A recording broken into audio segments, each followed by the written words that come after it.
我生下女儿，婆婆在产房外大骂晦气，老公安慰我不要在意。坐月子时，我收到闺蜜的微信，照片里，我的丈夫正揽着一个女人往酒店走。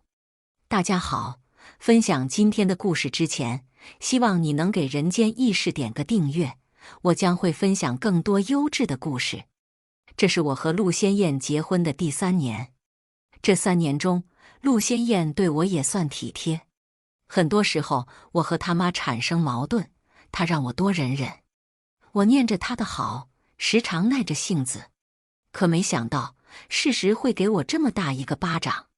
瑶瑶，这人渣，你还在坐月子，他怎么敢的？闺蜜在为我打抱不平。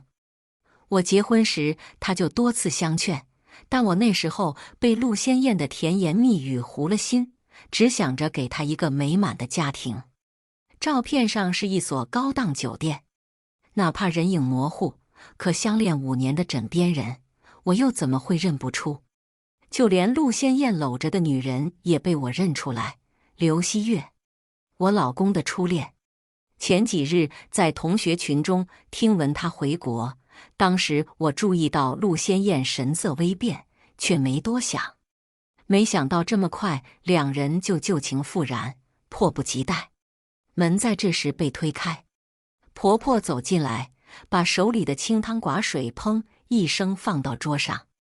女儿被吵醒，哇哇大哭，婆婆脸色更差，哭就知道哭，没爸的养来屁用没有。说完，怒气冲冲地走出房间。我抱起女儿，给她喂奶，轻声细语哄着。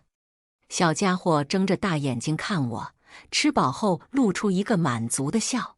女儿叫陆恋月，陆先燕亲自取的名字。当初我沉浸在喜悦中，现在想起这个名字，只觉得心火烧得旺盛。幸好还没上户口，能改。我把懵懂的女儿放回摇篮，直接拿出手机点外卖。是我大学常吃的那家，不过嫁给陆先燕之后，因为价格，基本没再去了。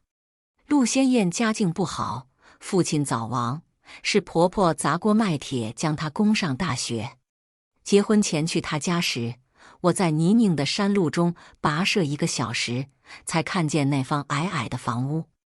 婆婆当时打量着我，笑容满面，我却注意到她目光中的几分不屑。后来陆先燕去洗碗，我想去帮她，在厨房外听见婆婆的声音，看她穿得漂亮，提的东西也贵，我们家可养不起。闺蜜知道后，恨铁不成钢。我不知道你到底看上她什么？我当时只是笑着摇头。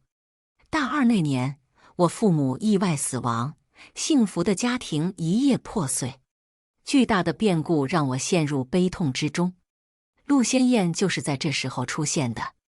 我能歌善舞，是学院出名的美人。在众多追求者里面，她衣衫陈旧，整日戴着副黑框眼镜，实在算不上出色。但她是个很温柔的人。陆先燕会给我买早餐，会在下雨时给我送伞，也会在我想父母时递来纸巾，轻声安慰。不得不说，她的确抚平了我内心的那道疤。以至于后来，在陆先燕舍友嘲笑她癞蛤蟆想吃天鹅肉时，我直接站出去牵住她的手，承认这段关系。陆先燕当时人都傻了，回过神后，将我紧紧抱在怀里。外卖到了，我下床去拿。出房间时，正好对上婆婆不满的目光。我垂眸，全当没看见。直到看见我提回来的高档外卖盒，婆婆彻底坐不住了。方瑶，你把我儿子的钱当纸花呀？还吃这么贵的外卖？尖锐的声音刺入耳膜。我淡淡看她一眼，想吃啊，叫你儿子给你买。婆婆愣住，这是我第1次呛她。以前陆先燕总说妈养她不容易，现在好不容易能挣钱了，得报答。我为她有这份孝心高兴，允许她每个月将微薄的工资发2/3给婆婆，也在婆婆对我阴阳怪气时，当作没听见。父母车祸死亡，我得到大笔赔偿，再加上遗产，也是不小的数额。结婚的当晚，陆先燕握住我的手：“瑶瑶，我挣不到很多钱，你跟着我受委屈了。”我抱住她，让她别为钱操心。而现在，一切都该结束了。陆先燕接近10点才回来，回来的第一件事就是俯身抱住我，问我今天为什么生气。我不用猜就知道婆婆在她面前说了什么，无非是自己煲好汤，儿媳妇却不愿意喝，反而点上外卖。我不动声色地避开她，语气很淡，有些不舒服。我不想现在拆穿陆先燕，最起码得等出月子再和他们算账。不舒服怎么不给我打电话？陆先燕说话还是那么温柔，但我一想到她今天也曾这样抱着刘希月，心里泛起恶心的感觉。你今天不是在忙吗？我意有所指，陆先燕却没听出来，反而笑道：“工作在忙，老婆还是第一位。”我淡淡一笑，翻过身不愿再说。陆先燕看出我的敷衍，似乎想说什么，最终还是沉默。很快，身边的位置一沉，陆先燕也背对着我，两人之间距离很窄，却好像将这段婚姻撕开一道填不上的裂缝。我躺在床上，闭上眼也睡不着。半夜，我看见陆先燕的手机屏幕一亮。结婚之后，出于信任，我很少看她的手机。上次看是3个月前，难得周末闲暇，我们打算出去走走。在陆先燕进房间找东西时，她扔在沙发上的手机震动。我拿起一看，是个备注叫月的号码。没等接起，陆先燕匆忙走来，拿走手机。瑶瑶，公司的同事，我跟她说2句。我没有怀疑，摸着肚子坐在沙发上等她。陆先燕再出来时，神色有些激动。我问她怎么了，陆先燕蹲下，将头靠在我的肚子上。瑶瑶，我有机会升职了，以后我会把你和宝宝养得好好的。我也很高兴，请她去市中心最贵的旋转餐厅吃饭庆祝。一晚上，陆先燕都笑容满面。现在想来，升职只是借口。她兴高采烈，无非是刘希月要回国了。手机又亮一下，在夜色中尤其突出。我撑起身，将陆先燕的手机拿过来，上面有新发来的信息，备注是月。因为锁屏，只能看见一半，内容很暧昧，那些字就像一根根针扎在我的心上。细密的疼不剧烈，却难以忽视。屏幕上突然滴下一滴水，我才发现自己不知何时已泪流满面。我爱陆先燕吗？答案是肯定的。恋爱都没谈过2次的人，毕业后毅然决然踏入婚姻，需要多大的勇气？3年感情的信任，得来的却是这种结局。我压抑着哭声着将信息拍下来，随后把手机放回原位，就像一切都没发生过。第2天，陆先燕早早地出门，婆婆还在睡觉。闺蜜来看望我，得知我还没吃早饭时，气得当即就要去找婆婆理论。你现在下地都难，她居然敢这么对你。我拉住她，摇摇头。闺蜜看着我，瞬间红了眼眶，握住我的手。瑶瑶，你接下来打算怎么办呢？先等出月子。我把昨晚拍的信息给她看，再慢慢收集她出轨的证据。好，好。闺蜜抹着眼泪，话中满是后悔。都怪我当时出国去了，你家出那么大的事，都没能陪在你身边。不然，哪还有陆先燕献殷勤的机会？我抽出纸巾替她擦眼泪。当初闺蜜出国进修3个月，回来时我已经和陆先燕确定关系。好了，说这些做什么呢？我轻叹一声，现在更重要的是离婚。女儿饿醒了，哇哇大哭。我让闺蜜把孩子抱过来喂奶，刚吃到一半，婆婆直接推开门大骂：哭哭哭，就知道哭，不值钱的东西。看到屋里的闺蜜时，她神色微变：你怎么进来我家的？你管我呢？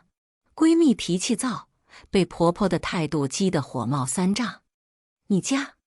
要是我没记错，这房子是瑶瑶爸妈留给她的吧？你们暂住久了，倒还真把这当成自己的了。她这话戳中了婆婆的痛脚。她当初几次3番暗示我把陆先燕的名字加到房产证上，我没同意。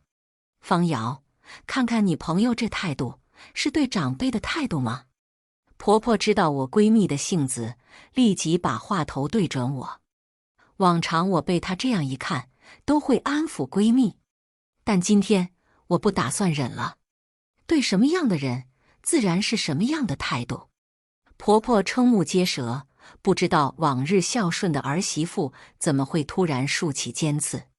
正在这时，房门被推得更开，进来的是陆先燕。她见到屋里针锋相对的场面，有些诧异。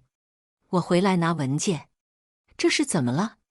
婆婆见到她，立即眼睛一闭，挤出几滴眼泪。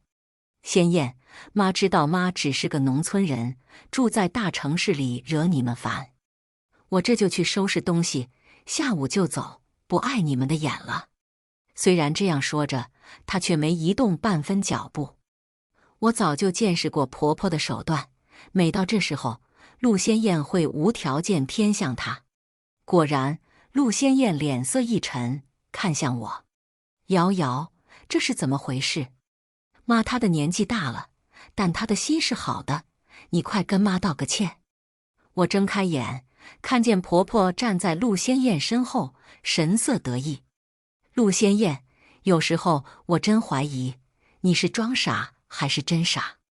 她这套把戏用了没有10次也有8次，你当真看不出来吗？陆先燕被我冷漠的目光看得一愣。瑶瑶，在她心中，我是温柔体贴的妻子，对他们从没有甩过脸色。这反差感让她一时没回过神。我能演什么戏？婆婆又在一旁叫嚷起来。我年纪这么大了，难道不想看到自己的儿子幸福美满吗？瑶瑶，你要是真觉得我碍眼的话，那我就去死好了，再也不碍着你们。她哭得撕心裂肺，我却只觉得好笑。闺蜜忍不住了，直接破口大骂：你个老东西装什么装啊？你还幸福美满？你不让你儿子妻离子散就好了。瑶瑶还在坐月子，你连早饭都不给她做，那你住在这里有什么用啊？早点回家种田吧你！婆婆气急败坏，几近晕厥。陆先燕扶住她，皱眉看向闺蜜：你这话说得太过分了。陆先燕，你也不是什么好东西。我拉拉闺蜜的手，怕她一时口快。幸好闺蜜还有几分理智，没有将出轨的事说出来。当初要不是瑶瑶喜欢你，我早就把你打得你妈都不认识了。你不看看自己以前的毕业照，又穷又挫，能找到瑶瑶，还以为自己多有本事呢。还把工资给你妈，让瑶瑶出钱贴补家用，你说出去不怕别人笑死？他连轰带炸一番输出，说的对面两人脸色铁青。闭嘴！陆先燕脸色黑沉。这个家不欢迎你，滚出去！你不欢迎？闺蜜环臂看她，这是你的房子吗？陆先燕忍无可忍，攥紧拳头上前2步。陆先燕，我冷冰冰地看她一眼，敢动手，等下就去把离婚办了，然后你和你妈一起滚出去。陆先燕瞳孔微缩，转头看我：瑶瑶，你怎么这样说话？你先走吧。我没理她，对闺蜜道。闺蜜点点头。那我明天再来看你，不要太生气，养好身体。房门被重新关上，陆先燕上班来不及了，干脆用陪我去医院的理由请了半天假。婆婆去做饭，屋内只剩我们两人。陆先燕和我对视片刻，大概是被我冷漠的神情吓到，渐渐弱了气势。她走到床边坐下，想来握我的手，被我直接避开。陆先燕放低声音：瑶瑶，是因为我这2天太忙没时间陪你吗？对不起，我发誓这段时间忙完，一定好好陪你和恋月。他不叫恋月，一提这个名字我就来气，只能握紧床单压制自己的情绪。什么？陆先燕满脸错愕。我不愿多说，以前那么喜欢的人，现在坐在面前，却让我无比反感。婆婆这时候端来一碗鸡汤，陆先燕接过来，想要喂我。我偏头避开。不用了，我点了大学常吃的外卖。陆先燕脸色一变。瑶瑶，那家店消费这么高，你每天点，家里怎么承受得起？我忍不住笑了，干脆地拆穿她。你每个月拿回来的钱，连里面的一碗汤都买不起。至于她其他的工资用到哪里去了，我看着婆婆眼中的躲闪，心中冷笑。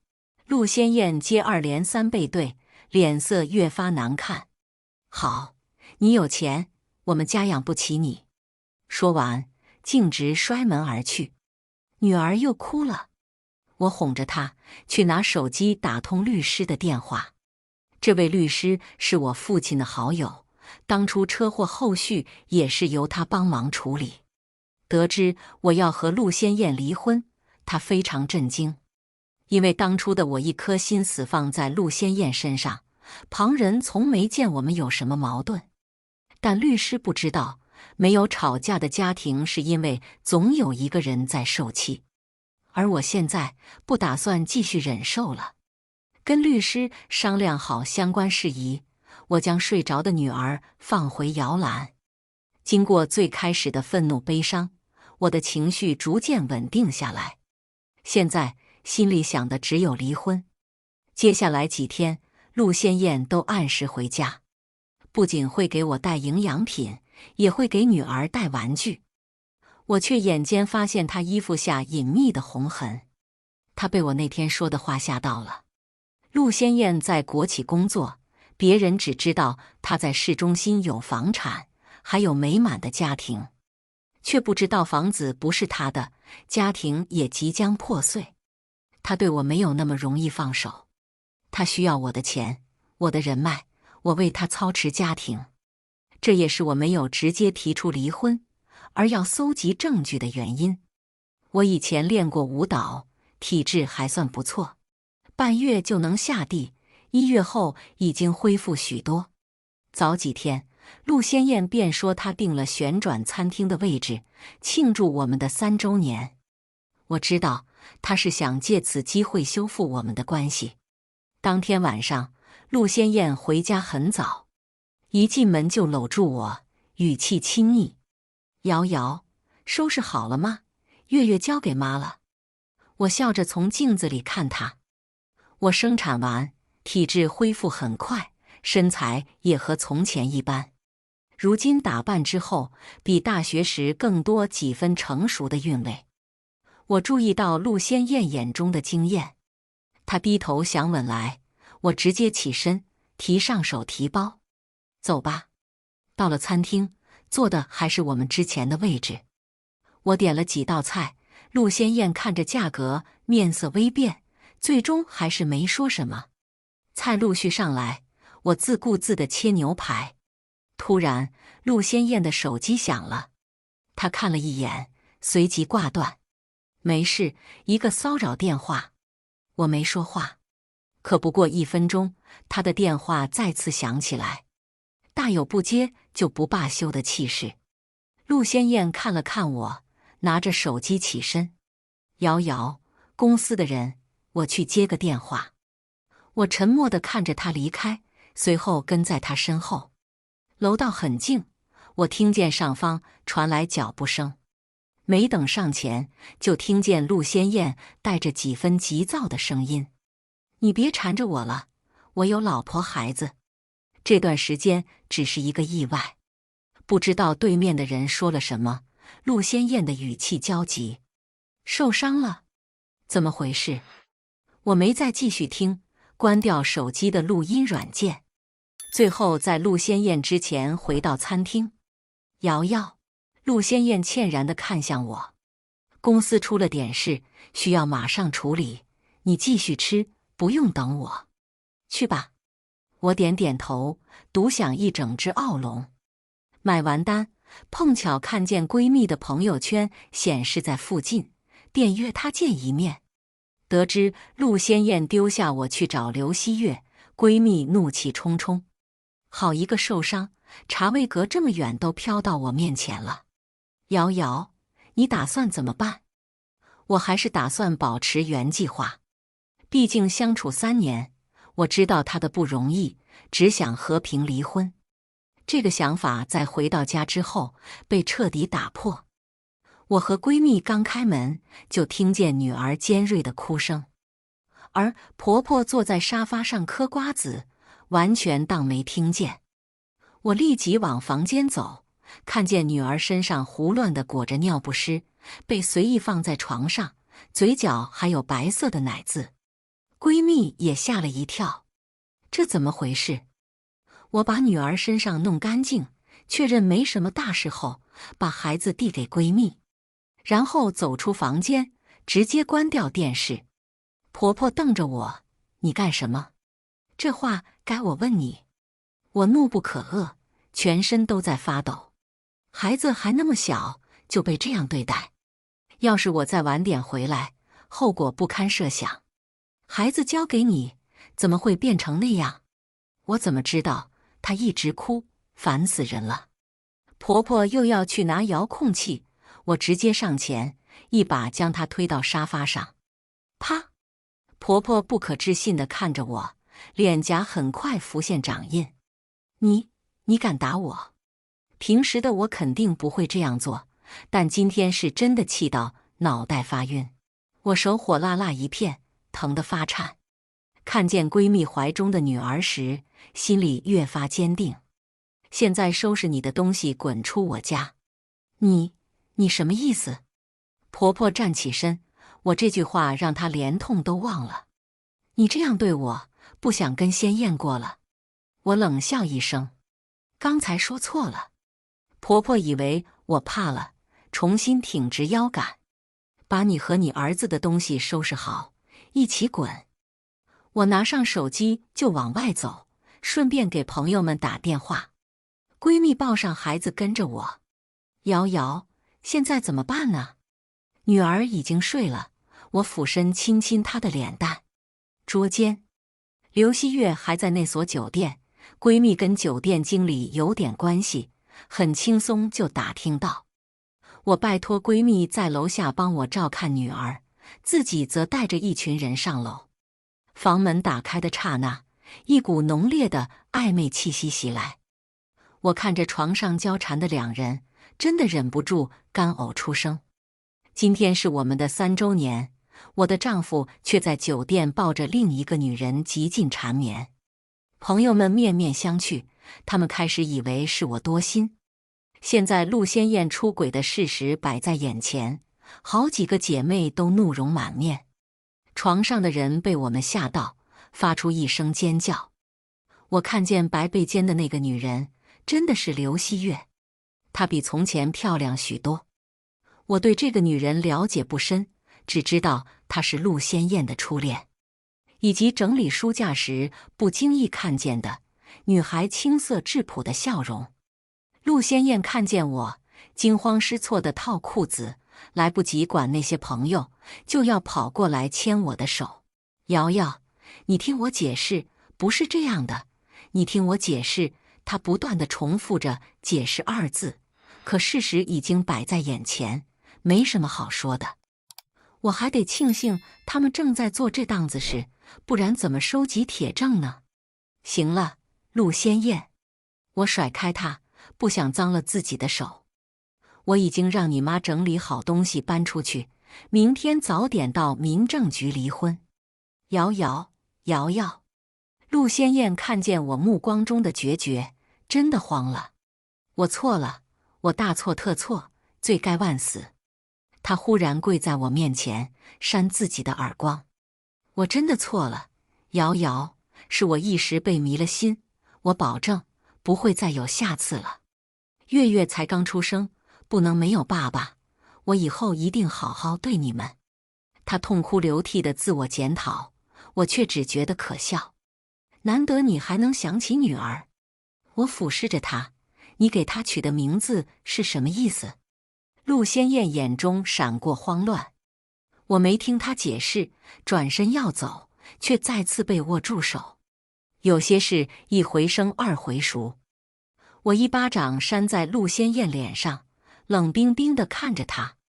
你真是得扇，但是该由我来扇。这一巴掌是给女儿打的。我又给她一巴掌，这一下是为我付出的3年打的，又是一巴掌，最后这下才是打你出轨。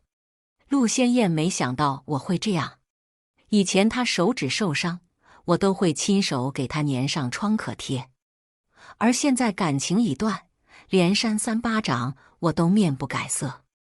我低头看向眼前这个狼狈不堪的男人，恍惚间想起闺蜜恨铁不成钢的话：你到底看上他什么？我究竟看上他什么呢？贫困的家境，恶毒的母亲，还是收不住的花心？不过幸好现在醒悟为时不晚。我抽出酒店的湿纸巾，擦完手扔在呆愣的陆先燕面前，随后带着朋友们毫不犹豫地离开。陆先燕大概想追，但刘希月的声音随之响起：先燕，我已经怀孕了。正事办完，我感谢完来的朋友，才坐上车。闺蜜连忙问：瑶瑶，怎么样？看见我通红的手掌，她脸色一变。那个渣男打你了？没有。我甩甩手，缓解那股火辣辣的疼。我给了他3巴掌。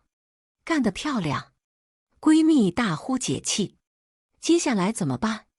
需要我找人帮忙把他们赶出去吗？不用。我思索片刻，忍不住笑出声。先让他们住，过段时间再去赶人。我只是刚才突然想到一件事：刘希月留学归来，和陆先燕搞到一起，当真是旧情复燃吗？会不会连他也认为现在陆先燕是有房有车的成功人士呢？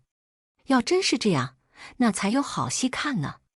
我把猜测跟闺蜜说了一下，她眼睛发亮。那你这段时间先住我家，陆先燕想找你也没那么容易。我欣然同意。和女儿一起住在闺蜜家的第3天，我联系了以前的上司。怀孕前我也是月入几万的高薪人士，之后在陆先燕建议下，选择在家养胎。不过辞职时傅岩并没有同意，他看好我的能力，批了我很长的产假。不过傅岩似乎知道了我的事，约我在公司楼下的咖啡厅见一面。哎，这小傅总不会还对你余情未了吧？挂断电话，闺蜜笑嘻嘻地打趣我。别胡说。我摇头，这根本不可能。刚入公司时，傅岩是我们几个实习生的组长，他待人冷漠，时常板着脸，别人都怕他，我却不怕，导致每次有什么文件，其他人都求我递上去。多几次，傅岩也发现不对劲，但没说什么。但我没想到，半年相处下来，傅岩居然向我表白了。这件事后来被陆先燕知道，几次3番要我换工作，我只能申请调到另一个部门。这些都是以前的事。现在多年过去，傅岩从组长升为副总，虽然还在他手下，但我很少再见到他。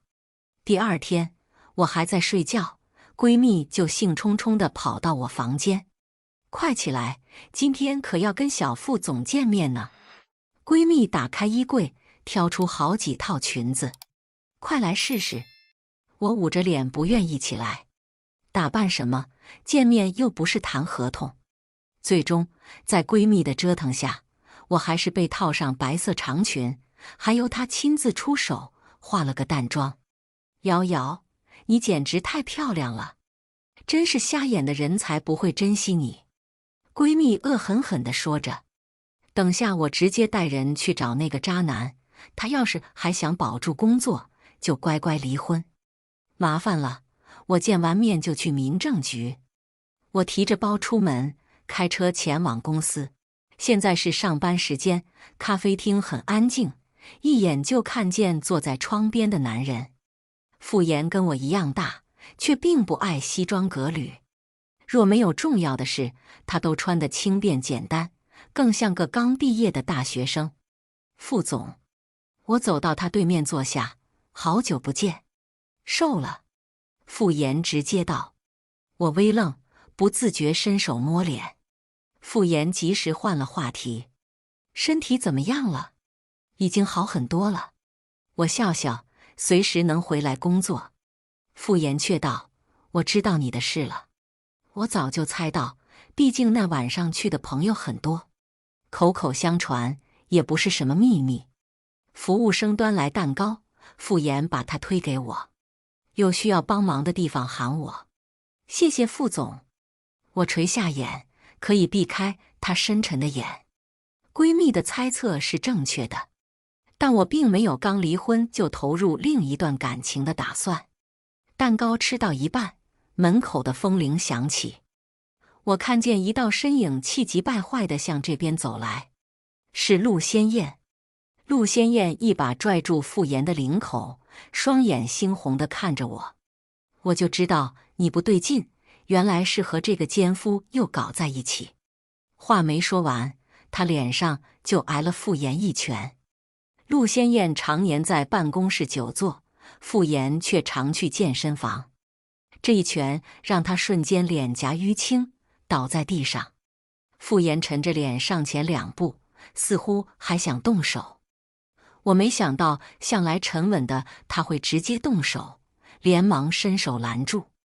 再打这是该上城市新闻了。陆仙燕，你赶紧走吧，你做了什么自己清楚。念在3年夫妻，我给你留一份体面。我站在离陆仙燕5米远的距离，对她的狼狈姿态冷眼以对。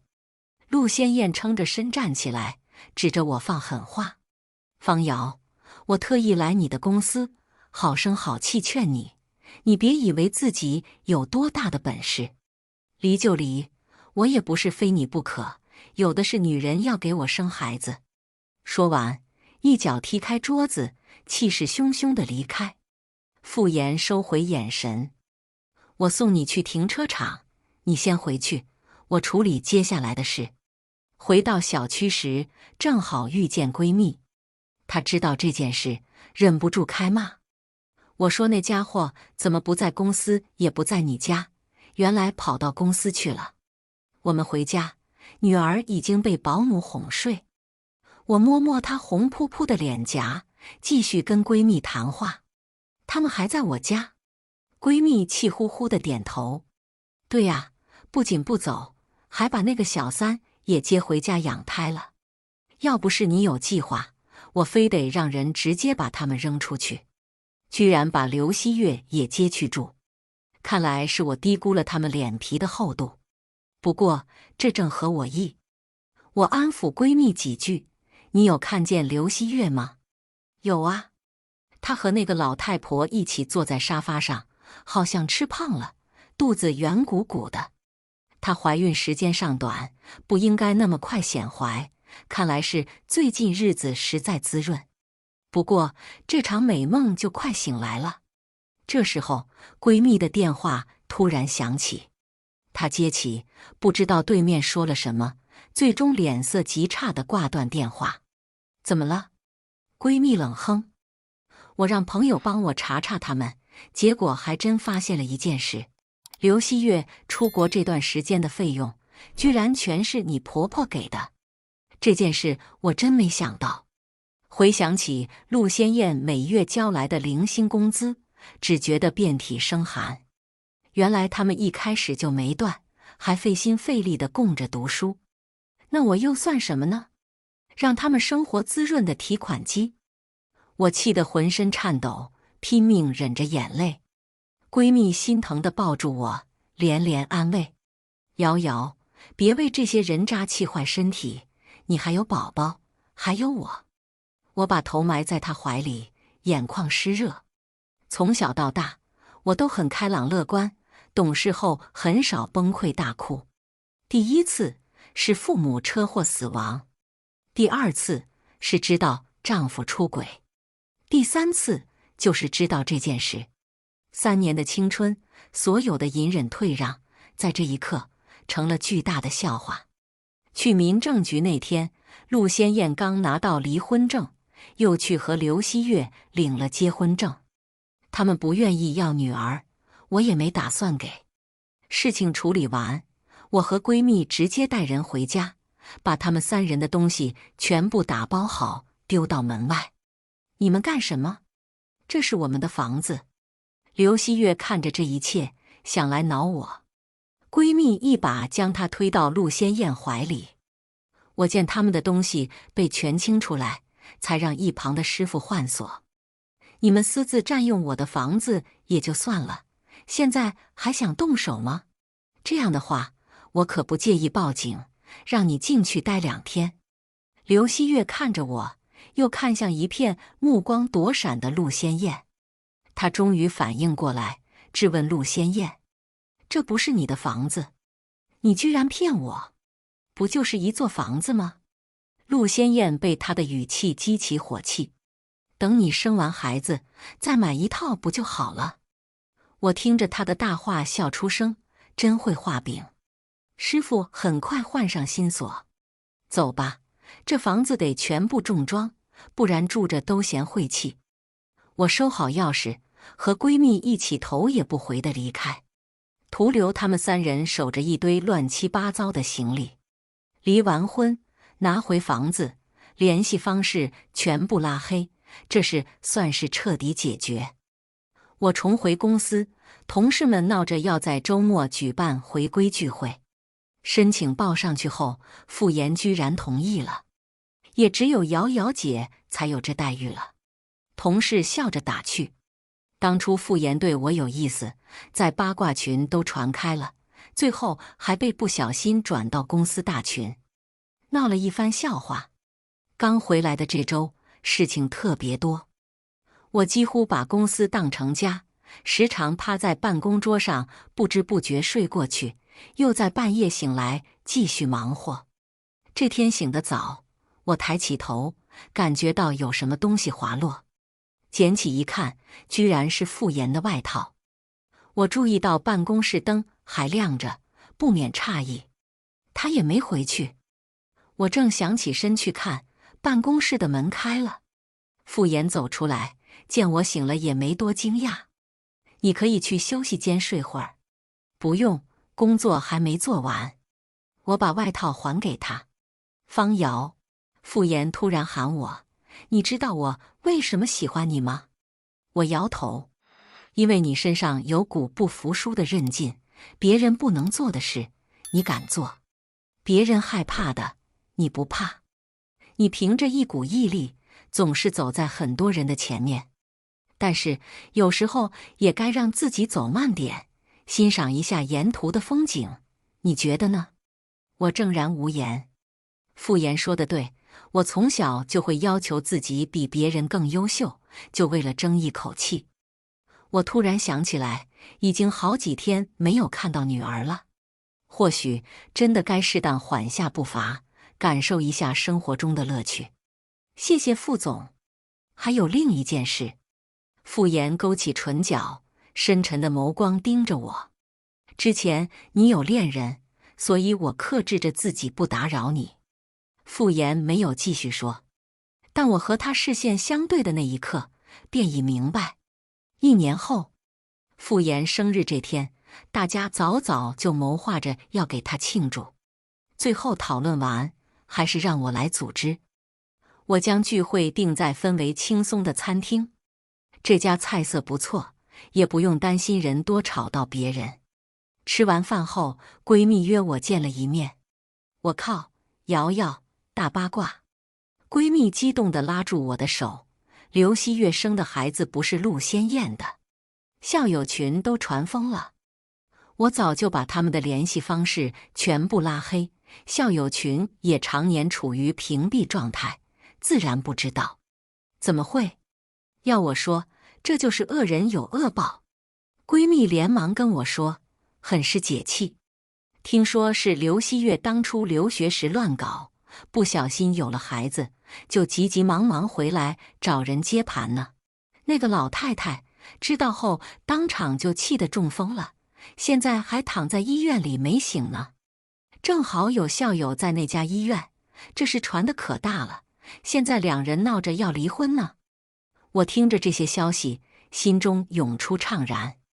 当真是应了那句恶人自有恶人磨。我把闺蜜送上车，转身要上楼，没想到正好遇见傅岩。蜡烛已经吹过了。啊，抱歉。我有些懊恼和闺蜜聊得太久。傅岩垂眼看我，低声道：“今天是我的生日，是要礼物吗？可是我送了，精心挑选的领带，花了半个月工资。”我眨眨眼，不明所以。算了，先送你回家。傅岩没多说，和我并肩而行。我看着他的身影被路灯镀上一层暖光，小傅总。傅岩没听过我这么喊他，不由愣住。我笑着问他，听说今晚的河边很美，能邀请你和我去散散步吗？傅岩看着我，随后把头偏到一边。我以为他要拒绝，却发现他藏在发丝下的耳廓发红。傅岩声音不大，却很坚定。那就一起走吧。以上就是本期的全部内容了。如果喜欢，记得订阅本频道。我们下期再见。